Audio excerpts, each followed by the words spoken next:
하나님 아버지 감사합니다. 주께서 허락하신 소중한 하루입니다. 하루를 시작하며 주의 말씀을 대합니다. 그 말씀을 주님의 선하신 은혜로 만나고자 하오니 성령께서 말씀을 삼가 듣는 우리들에게 감화, 감동하시옵소서. 부탁드리오며 예수님 이름으로 기도합니다. 아멘. 네, 오늘은 사무엘 하서 1장에서 3장까지 말씀 함께 읽겠습니다. 말씀 읽기 전에 먼저 말씀드립니다.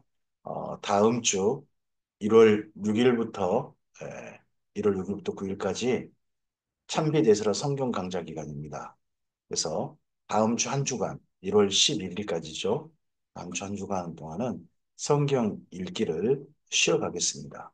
그리고 나서 주일이 지난 1월 12일 지난 13일부터 1월 13일부터 성경 읽기 그 다음 말씀 이어갑니다. 이에 대해서 어, 인지해 주시고 또 양해해 주시기를 바랍니다.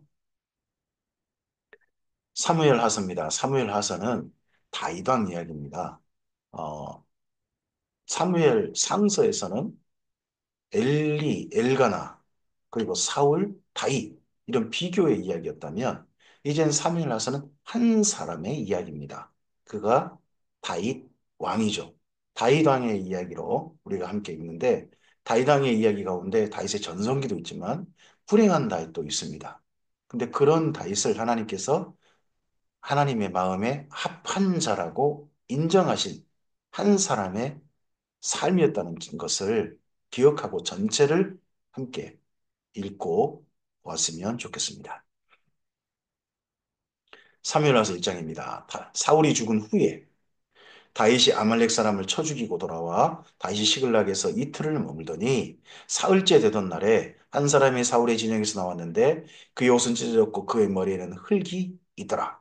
그가 다윗에게 나와 땅에 엎드려 절하매 다윗이 그에게 묻되 너는 어디서 왔느냐 하니 대답하되 이스라엘 진영에서 도망하여 왔나이다 아니라. 다윗이 그에게 이르되 일이 어떻게 되었느냐 너는 내게 말하라. 그가 대답하되 군사가 전쟁 중에 도망하기도 하였고 무리 가운데 엎드러져 죽은 자도 많았고 사울과 그의 아들 요나단도 죽었나이다 하는지라. 사울과 그의 아들 요나단도 죽었나이다 하는지라.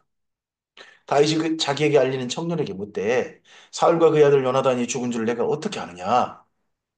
그에게 알리는 청년이 이르되 내가 우연히 길보아 산에 올라가 보니 좀 말이 좀 이상하죠? 길보아 산에 올라가 보니 사울이 자기 창에 기대고 병거와 기병은 그를 급히 따르는데 사울이 뒤를 돌아보고 나를 부르시기로 내가 대답하되 내가 여기 있나이다 한즉 내게 이르되 너는 누구냐 하시기로 내가 그에게 대답하되 나는 아말렉 사람이니이다 한즉 또 내게 이르시되 내 목숨이 아직 내게 완전히 있으므로 내가 고통 중에 있나니 청하건대 너는 내 곁에 서서 나를 죽이라 하시기로 그가 엎드러진 후에는 살 수 없는 줄을 내가 알고 그의 곁에 서서 죽이고 그의 머리에 있는 왕관과 그의 팔에 있는 고리를 벗겨서 내 주께로 가져왔나이다 하니라. 사울과 요나단의 죽음이라고 하는데 사울만 이야기합니다. 요나단은 이야기를 하지 않아요. 더더구나 길보아서는 우연히 갔답니다. 사울과 요나단이 블레셋과의 전쟁에 죽은 건 사실이죠. 근데 사실 중에 일부 그리고 자기가 뭘 가져왔냐 그러면 그 사울의 왕관과 고리를 벗겨서 이걸 하필 다윗에게 가졌다는 겁니다. 다윗에게 가져가면 다윗에게 굉장히 자기가 뭔가 대우를 받고 이 왕관과 팔에 있는 고리 이걸 얻는 이득보다 더 큰 이득을 얻을 줄 알고 가져와서 일부 사실에 거짓말을 잔뜩 섞은 것으로 보입니다. 왜냐 그러면 앞서서 사무엘 상서 맨 마지막에 사울 왕은 어, 스스로 자결했음을 무기든 자와 함께 자결했음을 쓰고 있습니다. 이에 대해서 나중에 역대하서도 여기 사무엘하서 이 아말렉 사람의 보고가 아니라 네, 앞서 사무엘 상서 맨 끝에 이야기를 가지고 사울의 이야기를 쓰고 있잖아요. 그러니까 이 사람은 거짓말한 거죠. 일부 사실에. 뭔가 자기 이익을 얻기 위해서. 요즘도 많은 사람들이 자기 이익을 얻기 위해서 일부 사실에 사람들이 믿을 만한 거짓말을 잔뜩 붙여가지고 사람들 끌고 가는 그런 사람들 더러 있습니다. 우리는 그런 사람들을 사기꾼이라 그럽니다. 여기도 지금 사기꾼인 거죠, 이 사람 지금. 이에 다윗이 자기 옷을 잡아 찢음에 함께 있는 모든 사람도 그리하고 사울과 그의 아들 요나단과 여호와의 백성과 이스라엘 족속이 칼의 죽음으로 말미암아 저녁 때까지 슬퍼하여 울며 금식하니라.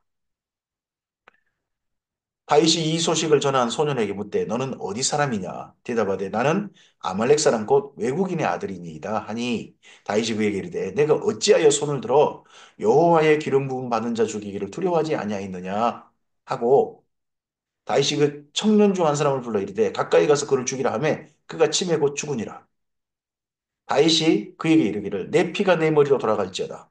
내 입이 내게 대하여 증언하기를 내가 여호와의 기름 부음 받은 자를 죽였노라 함이니라 하였더라. 다윗이 이 슬픈 노래로 사울과 그의 아들 요나단을 조상하고 명령하여 그것을 유다 족속에게 가르치라 하였으니 곧 활노래라 야살의 책에 기록되었답니다. 자, 다시 어떤 노래를 지어서요. 지금 사울과 그의 아들 요나단을 향한 애가 그런 노래를 지어가지고 제목도 있어요. 활 노래라고. 그럼 활이라면 누가 떠오릅니까? 요나단이죠. 요나단의 주 무기죠. 뭐 사울이 주 대상이었다면 아마도 활 노래가 아니라 창 노래, 단창 노래 이럴 수도 있겠죠. 사울은 단창을 주로 썼으니까. 근데 이 노래를 지어서 자기를 따르는 무리들에게 600명과 그 가족들에게 부르게 한 게 아니라 유다족 속에게 가르치라고. 유다족 속에게. 그럼 이 노래가 그때 지었는지 나중에 지었는지 잘 모르겠어요. 왜냐 그러면 아직 다윗이 유다족 속의 왕이 아니잖아요. 근데 유다족 속 왕으로서 한 7년 있게 됐지 않습니까? 7년 반. 그럼 그때 정도의 그 사이에 이 노래를 지었는지도 모르죠. 지어서 부르게 했는지도 모르죠. 하지만 유다족 속 다윗이 유다족 속에게 다윗을 그동안 죽이려 했던 사울을 조상하는 예가를 지어 불렀다. 파격이죠. 이스라엘아, 내 영광이 산 위에서 죽임을 당하였도다. 오호라, 두 용사가 엎드러졌도다. 이 일을 가드에도 알리지 말며 아스글론 거리에도 전파하지 말지어다. 블레셋 사람들의 딸들이 즐거워할까? 할례 받지 못한 자들의 딸들이 개가를 부를까 염려로다. 길보아 산들아, 너 위에 이슬과 비가 내리지 아니하며 재물 낼 밭도 없을지어다. 거기서 두 용사의 방패가 버림바 대민이라. 곧 사울의 방패가 기름 붓지 아니함 같이 대미로다. 죽은 자의 피에서 용사의 기름에서 요나단의 활이 뒤로 물러가지 아니하였으며 사울의 칼이 헛되이 되도록 돌아오지 아니하였도다. 사울과 요나단이 생전에 사랑스럽고 아름다운 자이러니 죽을 때도 서로 떠나지 아니하였도다. 그들은 독수리보다 빠르고 사자보다 강하였도다. 이스라엘 딸들아 사울을 슬퍼하여 울지어다. 그가 붉은 옷으로 너희에게 화려하게 입혔고 금 노르개를 너희 옷에 채웠도다. 사울이 어쨌든 이스라엘 민족의 초대 왕으로서요. 40년을 통치했어요. 길바산에서 전쟁에서 지고 이 전쟁에서 자결을 했지만 죽었지만 그 전에 모든 전쟁에서 이겼습니다. 그리고 이스라엘을 안정시켰어요. 40년을 왕으로서. 어떻게 보면 왕국 통치에 왕정 시대에 초석을 놓은 사람은 어쨌든 사울입니다. 그리고 이스라엘 민족 삶을 안정시켰잖아요. 그에 대해서 다윗이 폄하할 생각이 전혀 없습니다. 인정할 건 다윗도 인정하고 그 노래로 그걸 기억하게 하는 노래를 유다족 속에게 유다 지파에게 가르치고 있습니다. 오라 두 용사가 전쟁 중에 엎드러졌도다. 요나단이 내 산 위에서 죽임을 당하였도다. 내 형 요나단이여 내가 그들을 예통함은 그들은 내게 심히 아름다움이라. 요나단을 향해서 이렇게 말하지 않습니까? 내 형님 요나단이여. 그러니까 요나단과 다윗이지 다윗과 요나단이 아닌 거죠. 사실 이름 순서로 하면. 근데 이상하게 우리나라에 그 사람들에게 다윗과 요나단 이렇게 돼 있죠. 그게 아무리 봐도 예, 복음성가 가수들 때문이신지 모르겠습니다만은 하여튼 다윗이 우선인 것처럼 그렇게 생각하시는 분들이 의외로 많습니다. 근데 요나단이 나이가 더 훨씬 더 많고요. 그래서 요나단과 다윗이 어떻게 보면 이름 순서상 맞을 겁니다. 그대는 내게 심히 아름다움이라 그대가 나를 사랑함이 기이하여 여인의 사랑보다 더하였도다. 오호라 두 용서가 엎드러졌으며 싸우는 무기가 망하였도다 했더라. 이상의 활로라는 노래가 야살의 책이라는 책에 기록되어 있다는 겁니다. 사무엘하서 2장입니다. 그 후에 이런 일이 있고 난 다음에 다윗이 여호와께 여쭈어 아뢰되 내가 유다 한 성읍으로 올라가리이까. 지금 사울이 죽었잖아요. 그러면 더 이상 시글락에 이게 계속해서 블레셋 사람을 살 것이냐? 다윗이 블레셋 땅으로 간 이유는 사울과 싸우고 싶지 않아서죠. 사울과 마주치고 싶지 않아서. 근데 사울이 죽었잖아요. 그래서 이제 움직이는데 하나님께 먼저 여쭈어보고 움직입니다. 다윗의 행보에 이게 계속해서 지속적으로 나타납니다. 여호와께서 이르시되 올라가라 다윗이 아뢰되 어디로 가리이까 이르시되 헤브론으로 갈지니라. 다윗이 그의 두 아내 이스라엘 여인 아히노함과 갈멜 사람 나발의 아내였던 아비가일을 데리고 그리로 올라갈 때에 또 자기와 함께한 추종자들과 그의 가족들을 다시 다 데리고 올라가서 헤브론 각 성읍에 살게 하니라. 그러니까 헤브론이라는 성읍이 있고 그 헤브론 주변에 있는 마을들도 헤브론으로 불리는 거죠. 그러니까 헤브론 각 성읍에 살겠다. 이스라엘 사람들이 와서 거기서 다윗에게 유다 사람들이 와서 거기서 다윗에게 기름을 부어 유다 족속의 왕으로 삼았더라. 이때 다윗이 첫 번째 왕이 되는데 왕은 이스라엘 12지파 왕 아닙니다. 유다 지파의 왕입니다. 유다 지파의 왕. 어떤 사람이 다윗에게 말하여 이르되 사울을 장사한 사람은 길르앗 야베스 사람들이니이다. 하매 다윗이 길르앗 야베스 사람들에게 전령을 보내 그들에게 이르되 너희가 너희 주 사울에게 이처럼 은혜를 베풀어 그를 장사했으니 여호와께 복을 받을지어다. 길르앗 야베스 사람들에게 참 잘하셨소 하고 여단강 건너편에 있는 사람들에게 여단강 동편이죠. 그 사람들에게 정말 잘하셨습니다라고 전령들을 보내가지고 그들을 칭찬하는 합니다. 축복하죠. 그를 장사했으니 여호와께 복을 받을 그들에게 이르되 너희가 너희 주 사울에게 이처럼 은혜를 베풀어 그를 장사했으니 여호와께 복을 받을지어다. 너희가 이 일을 하였으니 이제 여호와께서 은혜와 진리로 너희에게 베푸시기를 원하고 나도 이 선한 일을 너희에게 갚으리니. 다윗이 이렇게 해서 요나단 어쨌든지 베냐민 지파하고 척을 두려고 하지 않고요. 그리고 사울을 가까이 하려고 한 사람들과 척을 두려고 하지 않습니다. 다윗이 인제 30이에요, 나이가. 근데 굉장히 정치 고수인 게 뭐예요? 적을 만들려고 하지 않고 당신들 이제 사울을 이겼으니까 나랑은 갈라서자 그러지 않고 함께 하자. 나도 이 선한 일을 너희에게 갚겠다. 이런 젊은 나이에 30살밖에 안 됐는데 얘기합니다.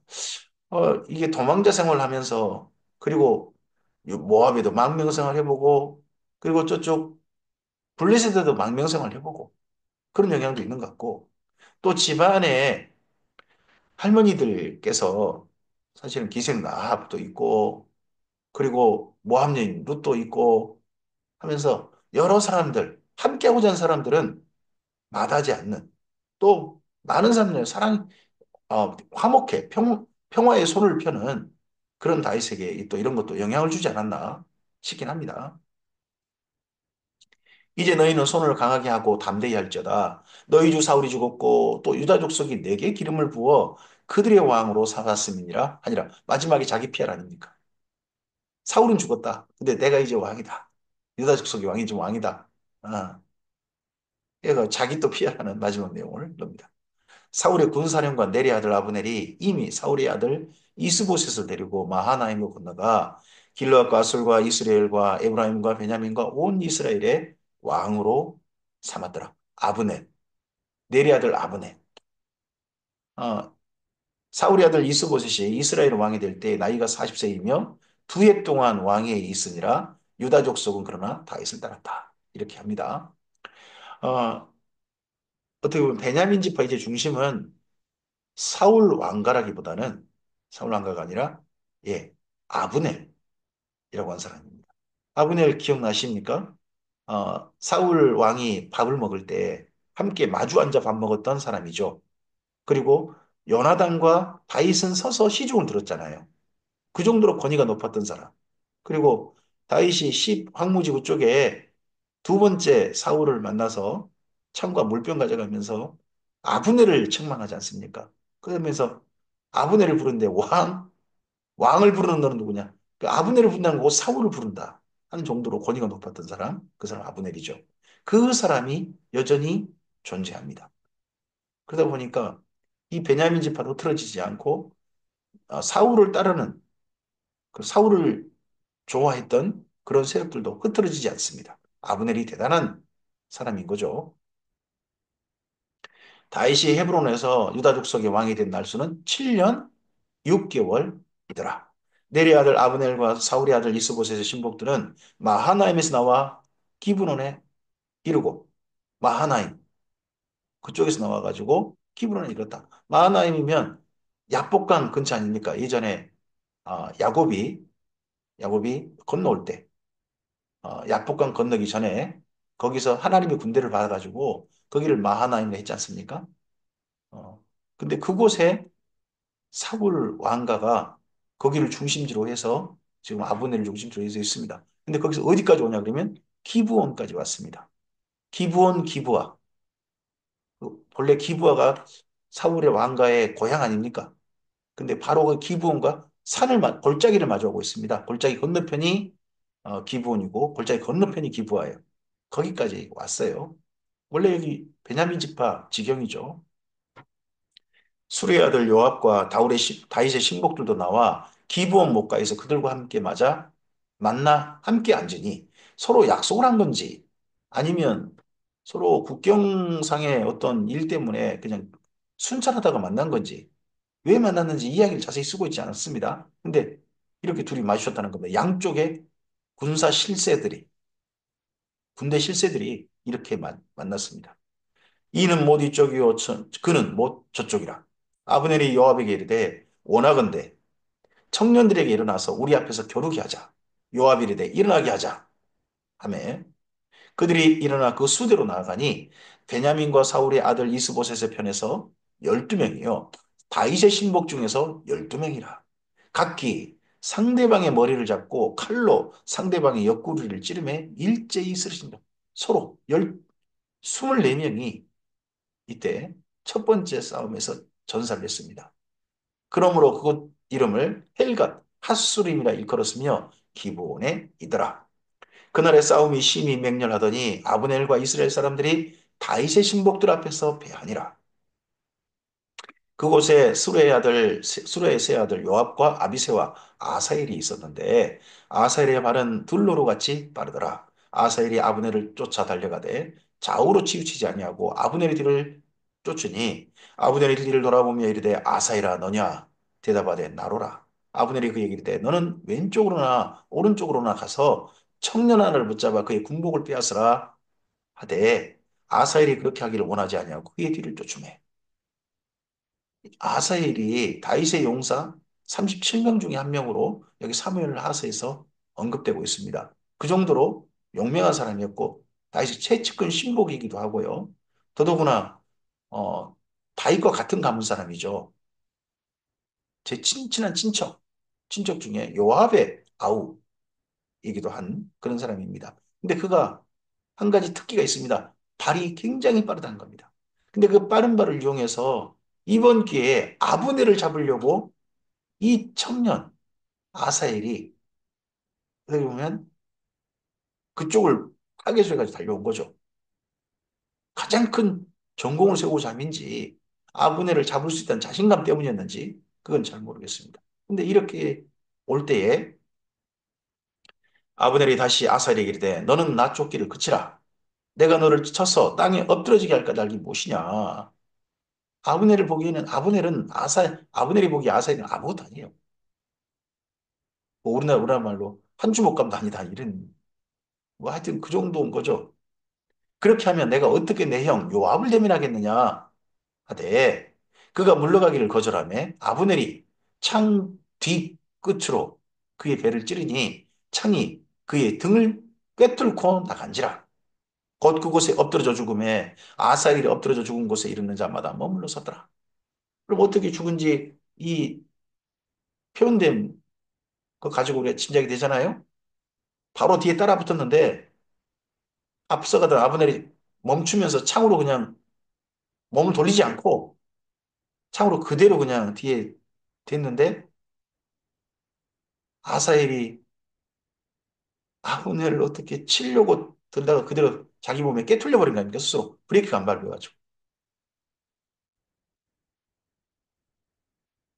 어떻게 보면 그의 특기가 비극이 돼버린, 비극의 원인이 돼버린 그런 게 됐습니다. 모든 사람들이 아브넬 쫓아가던 아사엘이 죽으니까 그곳에서 다 멈춰섰습니다. 요압의 아우 아닙니까? 요압의 아우 중에 한 명. 그러다 보니까 거기에서 다 같이 걸어 멈춰섰습니다. 그러다가 더 맹렬한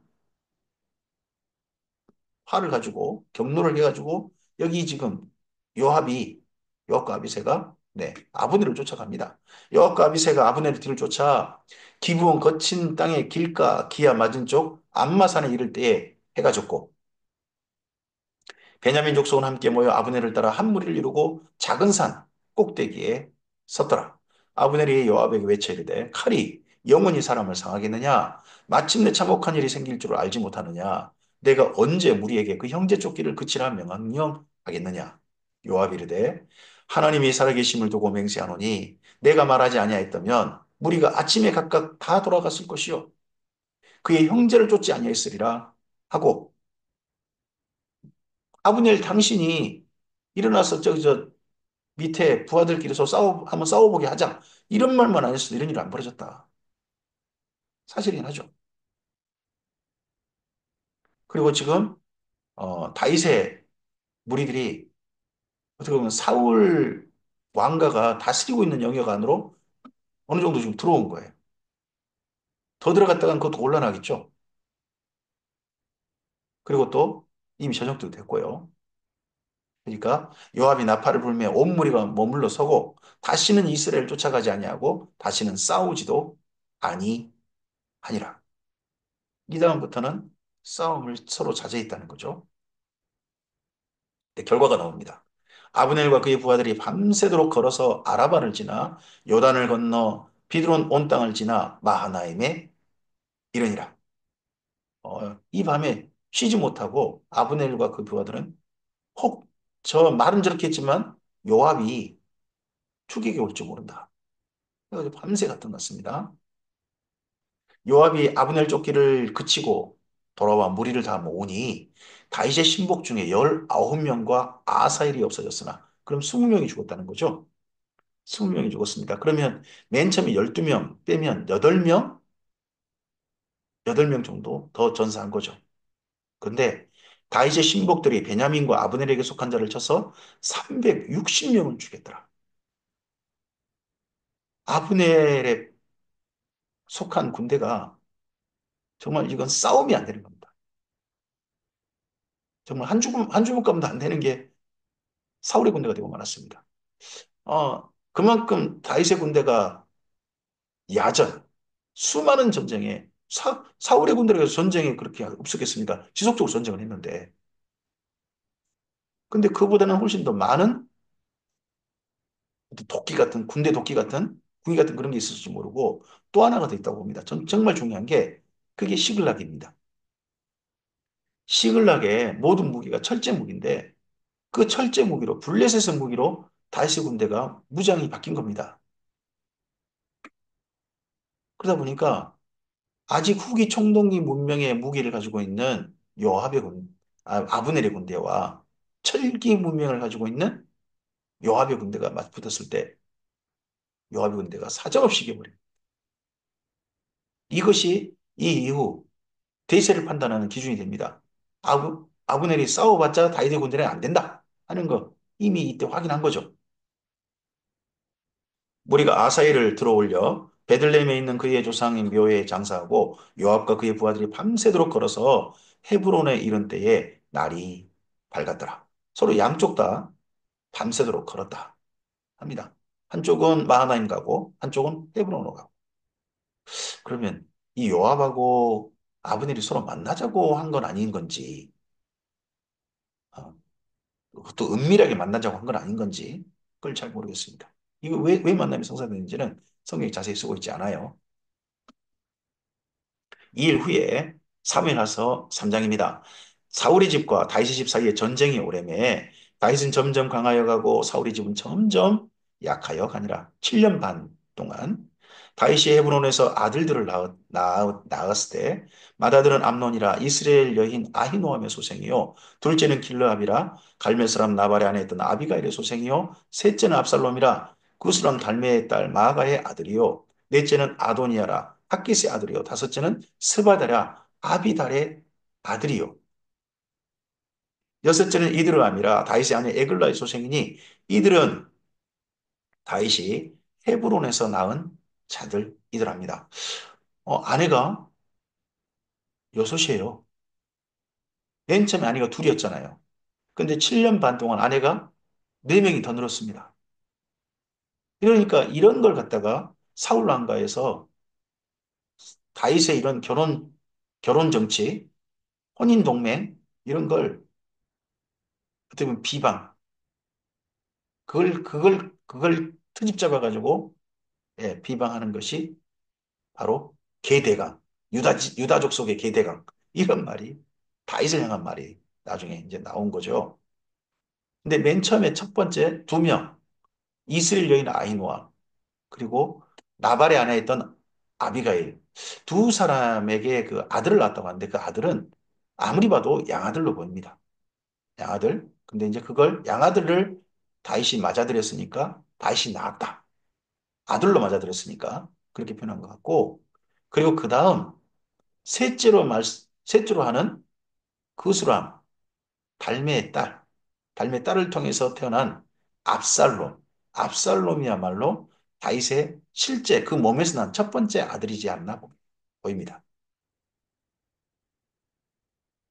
사울의 집과 다윗의 집 사이에 전쟁이 있는 동안에 아브넬이 사울의 집에서 점점 권세를 잡으니라. 처음부터 권세를 잡았을 것이고 아브넬이 확실하게 왕보다 더 권세가 있는 그런 사람이 되었겠죠. 사울에게 첩이 있었으니 이름은 리스바요 아야의 딸이더라. 이스보셋이 아브넬에게 이르되 내가 어찌하여 내 아버지 첩과 통관하였느냐? 아니 사울에게도 첩이 있었대요. 그전에는 사울에게는 첩이 있었단 말이 없는데 갑자기 여기서 첩이 있단 말이 들통이 납니다. 드러납니다. 아브넬이 이스보셋의 말을 매우 분하게 여겨 이르되 내가 유다의 개의 머리냐? 내가 유다의 개의 머리냐? 이 말이 다윗을 두고 욕했던 사울을 따랐던 사람들의 말인데 내가 유다의 개의 머리냐? 내가 다윗과 똑같은 줄 아냐? 뭐 이런 식의 말인 거죠. 내가 오늘 당신의 아버지 사울의 집과 그의 형제와 그의 친구들에게 은혜를 베풀어 당신을 다윗의 손에 내주지 아니하였거늘 당신이 오늘 이 여인에 관한 허물을 내게 돌리는도다. 여호와께서 다윗에게 맹세하신 대로 내가 이루게 하지 아니하면 하나님이 아브넬에게 벌 위에 벌을 내리심이 마땅하니라. 사울 왕과 지금 친족 아닙니까? 서로 친족인데 아브넬이 이스보셋으로는 답 없다. 우리 왕가는 희망이 없다. 그냥 다윗에게 다윗에게 평화 협상해가지고 통일해가지고 다윗이 이스라엘 민족 전체를 다스린 것이 차라리 낫다 하는 것으로 아브넬이 어, 이 사건 때문에 사울의 처 통관 사건 이 사건 때문에 그걸 결정하게 된 계기가 되었다는 거죠. 그 맹세는 곧 이 나라를 사울의 집에서 다윗에게 옮겨서 그의 왕위를 단에서 브엘세바까지 유다와 이스라엘과 유다에 세우리라 하신 것이니라 하매 이스보셋이 이런 말을 왕 앞에서 감히 하는데 이스보셋인 왕인 이스보셋이 아브넬을 두려워하여 감히 한마디도 대답하지 못하니라. 진짜 왕이 누굽니까? 이스보셋은 바지사장이 불과해요. 바지왕이 불과해요. 실제로는 아브넬이 권력을 다 가지고 있는 거죠. 아브넬이 자기를 대신하여 전령들을 다윗에게 보내어 이르되 이 땅이 누구의 것이니까 또 이르되 당신은 나와 더불어 언약을 맺사이다 내 손이 당신을 도와 온 이스라엘이 당신에게 돌아가게 하리이다 하니 다윗이 이르되 좋다. 내가 너와 언약을 맺거니와 내가 내게 한 가지 일을 요구하노니 나를 보러 올 때에 우선 사울의 딸 미가를 데리고 오라. 그리하지 아니하면 내 얼굴을 보지 못하리라 하고 다윗이 사울의 아들 이스보셋에게 전령들을 보내어 이르되 내처 미가를 내게로 올리라. 그는 내가 전에 블레셋 사람 호피 100개로 나와 종원한 자니라 하니 이스보셋 사람을 보내 그의 남편 라이스의 아들 발디엘에게서 그를 빼앗아 왔다는 겁니다. 어, 양쪽 나라 평화 협상, 통일 협상을 할 때 다윗이 내건 조건은 따로 내건 조건이 하나였습니다. 그렇다면 평화 협상을 먼저 우선 나에게 내 본처, 나의 첫 번째 결혼 상대자의 미가를 다시 내 아내로 돌리라. 아니, 강제 이혼시켜도 어떻건 간에 발디엘과 사이좋게 좀 잘 지내고 있는 것 같은데 그런 미가를 빼앗아 돌리라는 겁니다. 그런, 그런 요구에 대해서 사울 왕가가 그냥 들어줍니다. 사울 왕가가 얼마나 힘이 약해졌는가 하는 게 보이죠. 그의 남편이 그와 함께 오되 울며 바구림까지 따라왔더니 아브넬이 그에게 돌아가라 하며 들어갑니다. 아브넬이 말 한마디 하면 미갈과 결혼했던 그 사람도 발디엘도 그냥 꼼짝 못하고 돌아가야 되는 그 정도로 아브넬이 대단한 실세인 거죠. 아브넬이 이스라엘 장로들에게 말하 이르되 너희가 여러 번 다윗을 너희 임금으로 세우기를 구하였으니 이제 그대로 하라. 여호와께서 이미 다윗에게 대하여 말씀하시기를 내가 내 종 다윗의 손으로 내 백성 이스라엘을 구원하여 블레셋 사람의 손과 모든 대적의 손에서 벗어나게 하리라 하셨음이니라 하고 이런 말들이 이미 사울 왕가에도 다 알려져 있고 그러는 것 같습니다. 알려져 있어요. 그럼에도 불구하고 그런 말을 일부러 예면하는 거죠. 없지 않는 거죠. 쉽게 말하면 요즘 말하면 뭐랄까요? 국민 여론조사 해보니까 실세는 누구더라? 국민들이 누가 대통령 되길 원한다 하는 거 뻔히 보면서도 알면서도 인정하지 않으려고 하는 거죠. 평소에는 다윗이 사울왕 같은 요즘으로 말한다면 그랬는데 지금 이제 양쪽 나라가 평화 협상을 하니까 그때사 다윗의 손으로 이스라엘을 구원하시겠다. 차기 왕은 사울 다음 차기 왕은 다윗이다. 이런 말에 대해서 인정하는 그런 걸 어쩔 수 없이 하는 거겠지만 근데 인정하는 말을 그 사울의 신하들 신하들 사이에 또 이야기하고 그래서 평화 협상을 하도록 여론을 조성하는 게 보입니다. 아브넬이 또 베냐민 사람의 귀에 말하고 아브넬이 이스라엘과 베냐민의 온 집이 선하게 여기는 모든 것을 다윗의 귀에 말하려고 헤브론을 가니라. 이미 여론 일치시켜 놓은 거죠. 아브넬이. 다윗에 대해서 반대하는 사람이 있었을지도 모르겠습니다. 그럼에도 불구하고 여론을 전부 다 통일 쪽으로 먼저 아브넬이 정리 다 한 겁니다. 다 하고 그리고 다윗에게 왔습니다. 기회 말하는 더더구나 협상 장소 어디냐면 헤브론입니다. 헤브론. 갈 때요. 아브넬이 부하 20명과 더불어 헤브론에 이르러 다윗에게 나아가니 다윗이 아브넬과 그의 함께한 사람을 위하여 잔치를 배설했습니다. 겨우 20명을 갔습니다. 어쨌든지 간에 적지 아닙니까? 적지에 20명만 데리고 아브넬이 얼마나 배포가 큰 사람인지 그게 보입니다. 아브넬이 다윗에게 말하되 내가 일어나가서 온 이스라엘 무리를 내 주 왕 앞에 모아 더불어 언약을 맺게 하고 마음에 원하시는 대로 모든 것을 다스리시게 하리이다 하니 이에 다윗이 아브넬을 보내매 그가 평안히 가니라. 통일 협상이 이렇게 평화롭게 이루어졌습니다. 헤브론에서. 그런데 이때 헤브론에 한 사람이 없었습니다. 그가 요압입니다. 다윗의 신복들과 요압이 적군을 치고 크게 노력한 물건을 가지고 돌아오니 아브넬은 이미 보냄을 받아 평안히 갔고 다윗과 함께 헤브론에 있지 아니한 때라. 이럴 때 또 어떻게 요압을 밖으로 보내고 그러고 나서 했습니다. 그럼 다윗도 요압이 껄끄러웠고 아브넬도 이 요압과 협상 자리에 앉은 건 좀 껄끄러운지도 모르겠죠. 하여튼 다윗이 이런 좀 조처를 취한 것 같습니다. 요압과 함께한 모든 군사가 돌아오매 어떤 사람이 요압에게 말하여 이르되 네리 아들 아브넬이 왕에게 왔더니 왕이 보내매 그가 평안히 갔나이다 하니 평안히 간 게 문제가 됩니다. 아브넬이 평안히 갔다. 죽였어야 되는데 죽였어야 되는데 평안히 돌려보냈습니다. 아세를 적극 따랐던 사람일까요? 요압이 왕에게 나아가 이르되 어찌하십니까? 아브넬이 왕에게 나왔거늘 어찌하여 이거를 보내 잘 가게 하셨나이까? 죽여야 됩니다. 아브넬을 죽여야 됩니다. 요압이 평소 이렇게 아사엘 죽음 이후에 이렇게 강력히 주장했던 사람이 요압인지 모르겠습니다. 더더구나 요압은 또요 상당한 권력욕이 심한 사람입니다. 강한 사람입니다. 여기 아브넬이 만약에 평화롭게 양쪽 협상하게 되면 군대를 누가 통솔하게 될 것 같냐 그러면 아브넬 아니겠습니까? 그럼 요압은 밀리는 겁니다. 실세에서. 현재 다시 최실세인데 밀리게 될 겁니다. 개인적인 사적 감정에다가 권력욕에 대한 그런 것들까지 이게 요압이 아브넬을 받아들이지 못하는 이유들이 큰 산 같은 두 개가 그 속에 자리 잡고 있는 거죠.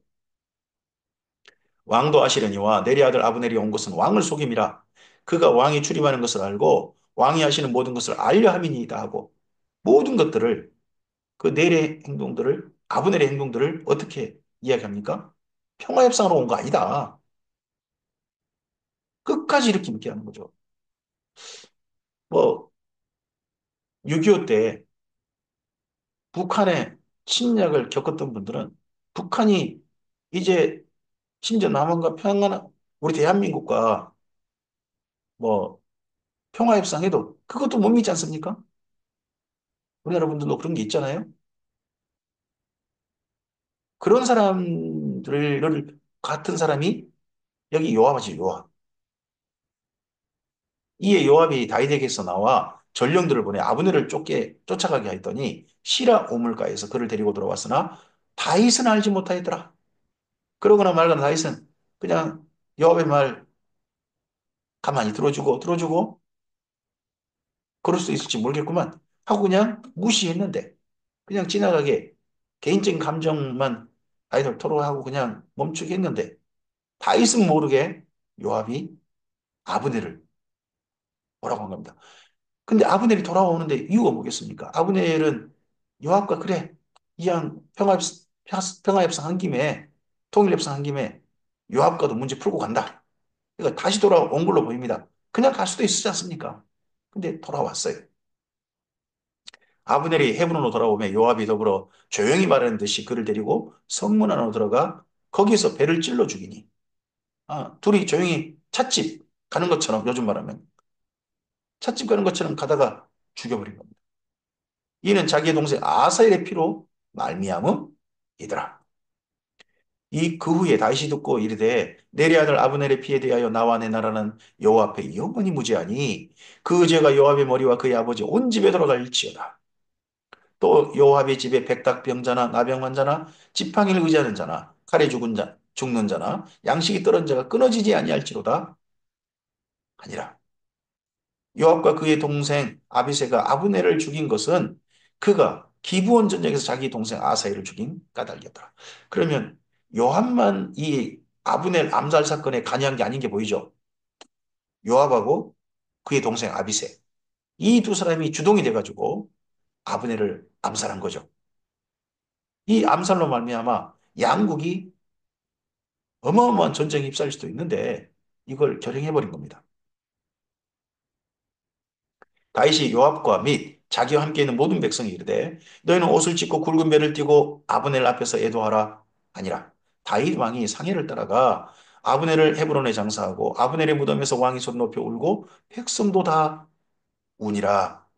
왕이 아브넬을 위하여 애가를 지어 이르되 아브넬의 죽음이 어찌하여 미련한 자의 죽음 같은고 내 손이 결박되지 아니하였고 내 발이 착고에 채이지 아니하였거늘 불의한 자식 앞에 엎드러짐 같이 내가 엎드러졌도다 하며 백성이 다시 그를 슬퍼하여 오니라. 석양에 무백성이 나와 다윗에게 음식을 권하니 다윗이 맹세하여 이르되 만일 내가 해지기 전에 떡이나 다른 모든 것을 맛보면 하나님이 내게 벌 위에 벌을 내리심이 마땅하니라 하며 온 백성이 보고 기뻐하며 왕이 무슨 일을 하든지 무리가 다 기뻐하므로 이 날에야 온 백성과 온 이스라엘이 내리 아들 아브넬을 죽인 것이 왕이 한 것이 아닌 줄을 아니라. 물론 요압이 했죠. 아비새와 작당해가지고 주동이 돼가지고 죽였죠. 하지만 이게 사울 왕가, 정말 사울 왕가의 세력에게는 결코 이게 좋게 여기진 않았을 것입니다. 이 이후에 다윗 왕이 왕이 되고 난 다음에 압살롬이 난을 일으켰을 때 베냐민 집파 사람들이 다윗을 향해서 저주를 퍼붓고 했던 그 감정이 다윗 왕의 행적 가운데 베냐민 지파와 척이 될 만한 몇 가지 사건들이 있거든요. 그런 가운데 이 아브넬의 죽음이 첫 번째 정말 중요한 그들의 사건이 될 겁니다. 그들의 그 저주를 이스라엘 민족을 양심을 품게 만든 어쨌든지 전체적인 여론은 양 나라의 두 나라의 전체적인 여론은 다윗이 이 아브넬의 죽음에는 관여하지 않았다 하는 것은 그런 것은 인정하게 되는 그런 것으로 갔습니다. 왕이 그의 신복에게 이르되 오늘 이스라엘의 지도자여 큰 인물이 죽은 것을 알지 못하느냐? 내가 기름 부음 받은 왕이 되었으나 오늘 약하여서 수르의 아들인 이 사람들을 제어하기가 너무 어려우니 여호와는 악행한 자에게 그 악한 대로 갚으실지로다 하니라. 다이당 초기의 사건입니다. 초기의 사건들을 우리가 함께 오늘 봤습니다. 다윗이 유다 지파 왕이었던 7년 반, 그 사이 있은 중요한 사건, 평화협정을 가고자 했던 그 사건들을 우리가 함께 읽었습니다. 우리의 삶에 있어서 하나님의 선하신 뜻대로 살고자 하되 주변의 압력에 굴복하고 또 내가 약하여서 하나님의 선하신 뜻대로 삶을 받들어가지 못하고 때도 타협하는, 때로는 침묵해야 되는 그런 일이 있을지도 모르겠습니다. 올해는 하나님의 선하신 뜻을 받들어서 당당하게 하나님의 말씀을 따라 걸어갈 수 있는 우리 마음속에 결기가 있었으면 좋겠습니다. 그리고 그러한 길을 결단하여서 걷고자 할 때 주께서 선하신 손으로 도우셨으면 좋겠습니다. 자기 이익을 위해서 악행하고자 하는 사람들, 또 자기의 감정, 그런 것 때문에 악행하고자 하는 사람들, 그런 사람들의 길을 함께 참여하지 않았으면 좋겠습니다. 그러한 2025년, 주님의 선하신 뜻을 쫓는 2025년, 그것이 우리 모두의 삶이기를 주님 앞에 간절히 소원합니다. 좋은 하루 되시기 바랍니다. 감사합니다.